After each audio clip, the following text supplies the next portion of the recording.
कक्षा 12वीं में पढ़ने वाली 16 वर्षीय एक किशोरी रात्रि का भोजन कर सो गई। मध्यरात्रि जब मां की नींद खुली तो बेटी के बिस्तर पर देखा बेटी नहीं थी। आधी रात को बेटी घर से लापता हो गई। मामला पुलिस थाना बनखेड़ी के अंतर्गत आने वाले गांव फज्जू सलैया का है। 8 जनवरी दिन शनिवार को पुलिस थाना बनखेड़ी में किशोरी के परिजनों ने घर से किशोरी के अचानक लापता होने और किसी अज्ञात द्वारा बहला फुसलाकर ले जाने का मामला दर्ज कराया है।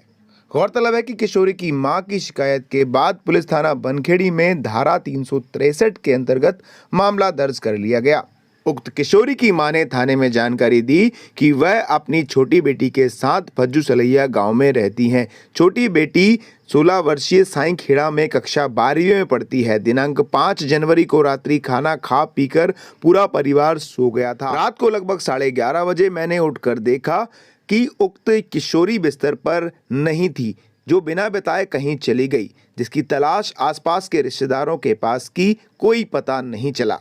मुझे शक है कि कोई अज्ञात व्यक्ति मेरी बेटी को बहला फुसला कर ले गया। रिपोर्ट करती हूँ, कार्रवाई की जाए। देखा जाए तो पिछले कुछ महीनों से क्षेत्र बनखेड़ी में हर महीने नाबालिग किशोरियों के अचानक घर से लापता होने के 1-2 मामले सामने आ रहे हैं।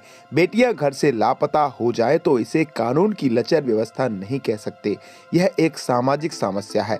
लेकिन यदि मामला दर्ज होने के बाद पुलिस महीनों बाद भी लापता किशोरियों का पता ना लगा पाए तो यह पुलिस की लापरवाही है। इस तरह की घटनाओं को समाज द्वारा गंभीरता से लिया जाना चाहिए और समझना चाहिए कि नाबालिग बच्चों के साथ यह एक शोषण है। कोई चालाक शातिर लड़का या युवक भोली भाली किशोरियों को मीठी मीठी बातों में बहला फुसला कर कहीं ले जाता है। कुछ का पता चल जाता है जो समय रहते सकुशल अपने माँ बाप के पास आ जाती हैं, लेकिन अधिकतर का पता नहीं चल पाता। एक बार परिजनों का संरक्षण नाबालिगों के पास से खत्म हो जाए तो फिर समाज में नाबालिग बच्चों का शोषण होता है, इसमें कोई शंका नहीं है। कई बार हमारे समाज द्वारा नाबालिग किशोरियों के घर से लापता या फिर किसी के साथ चले जाने का दोषी उन्हें ही ठहरा दिया जाता है, लेकिन ऐसा नहीं होना चाहिए। कम उम्र और अच्छी शिक्षा संस्कार के अभाव में क्या सही है क्या गलत है बच्चे नहीं समझ पाते और किसी चालाक और शातिर युवक के गलत इरादों का शिकार होकर अपना पूरा का पूरा जीवन बर्बाद कर लेते हैं। अगर एक बार ऐसे युवक के इरादे कामयाब हो जाएं और हमारी भोली भाली बेटियां इनके चंगुल में फंस जाएं तो फिर जीवन भर उनका शारीरिक, मानसिक और सामाजिक शोषण ऐसे युवकों द्वारा किया जाता है।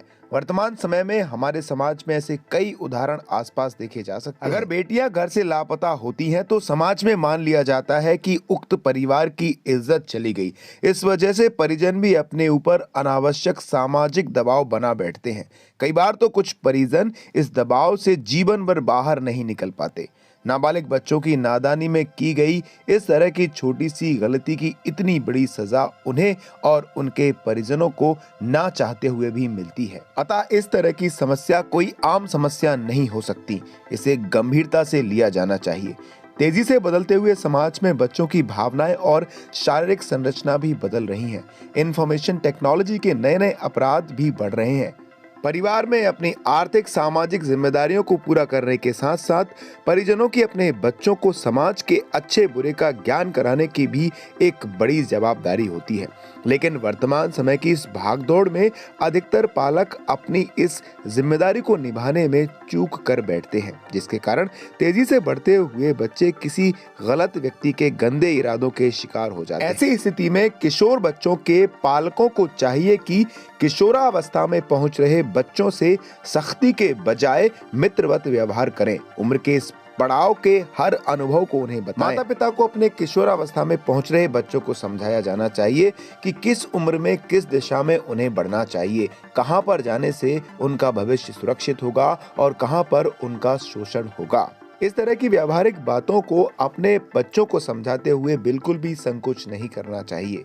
इस उम्र के बच्चों के माता पिता को चाहिए कि पूरे 24 घंटे का समय बच्चे किस तरह के दोस्तों के बीच गुजार रहे हैं। वर्तमान समय में आविष्कार और अपराध की जननी बनते जा रहे मोबाइल में बच्चे क्या देख रहे हैं, पढ़ रहे हैं, सुन रहे हैं, इसकी जानकारी भी पालकों को विशेष रूप से होनी चाहिए। साथ ही बच्चों को समय समय पर ये एहसास कराते रहना चाहिए कि इस दुनिया में उनके माँ बाप के अलावा उनका सच्चा दोस्त और हितैषी कोई नहीं है। और सबसे महत्वपूर्ण बात ये कि इस उम्र के बच्चों के साथ कभी भी सख्ती के साथ बर्ताव नहीं करना चाहिए। उनको दोस्त की तरह समझाते हुए बच्चों से काम लेना चाहिए। एनवीटीवी पर संजय वैष्णव के द्वारा तैयार की गई इस खबर और जानकारी को आप देख रहे हैं। अगर आपको ये खबर अच्छी लगी हो तो इसे लाइक करिए, अपने दोस्तों को शेयर कीजिए और कमेंट बॉक्स में अपनी प्रतिक्रिया जरूर दीजिए। आप देख रहे हैं एनवीटीवी। इस तरह की खबरों को अपने मोबाइल में लगातार पाने के लिए अभी अपने इस चैनल को सब्सक्राइब करें।